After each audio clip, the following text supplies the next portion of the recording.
तुम्हाला कधी वाटलं आहे का वेळ विकत घेता येते?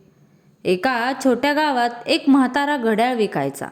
त्याचं दुकान साधं होतं, पण त्याची किंमत जास्त होती. लोक विचारायचे, इतकं महाग, फक्त एक साधं घड्याळ? एकदा एक तरुण रागाने म्हणाला, बाबा, एवढं महाग घड्याळ का?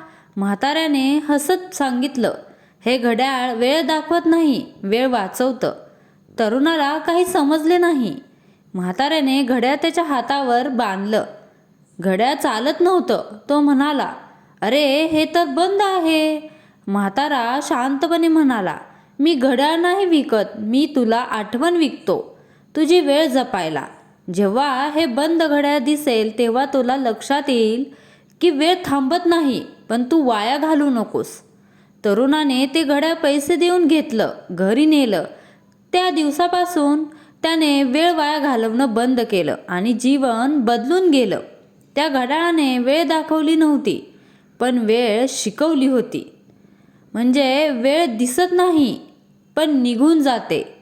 ही कथा आवडली तर लाईक जरूर करा आणि सबस्क्राईब करा. कमेंटमध्ये मी माझी वेळ जपणार असे नक्की लिहा. धन्यवाद.